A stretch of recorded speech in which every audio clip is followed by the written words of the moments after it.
Hi. Sorry. You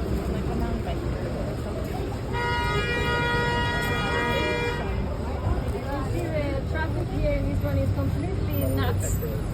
So you just have to wing it, okay? Try to survive. So we are here in San Jorge Castle.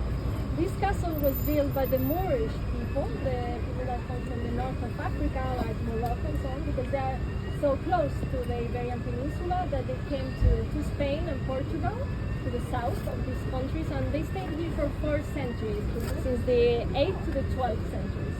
And at that moment, in the 12th century, Portugal didn't exist as a country. The Portuguese were only in the north, and here they were the Moorish.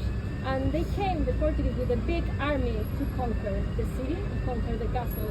And they basically stayed in here at the doors of the castle for 3 months with a big army until the people in the castle were so hungry that they surrendered. But they tell like a slightly different story, and I will tell you the story later, okay? And I also wanted to show you that map over there, maybe you can see it later. I don't know if you see it from there. You can see the left part of the map, there are like very straight lines, street, and the right part of the map is like a labyrinth. We are in the labyrinth right now, the Arabic neighborhood called Moreria. And the left part was where we started the tour. You will see it, remember? The Baixa, the low part of the city that was mostly destroyed by the earthquake and the tsunami, and it was rebuilt. At the moment when the earthquake happened, the Prime Minister, called Marquês de Pombal, he had this vision for a modern city, so he kind of copied the streets of Paris, like the Champs-Élysées, and he built big avenues and streets and squares.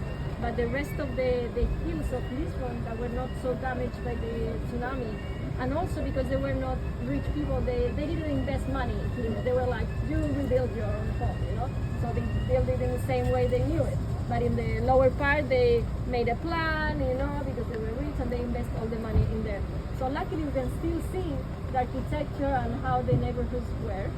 And later we will go to Alfama, the Jewish neighborhood that is still like a very old neighborhood and the heart of Lisbon, I would say. So in the way, we're going to stop for a moment to refill water bottles if you want, and then we're going to go to another viewpoint. This one, try not to die in the way.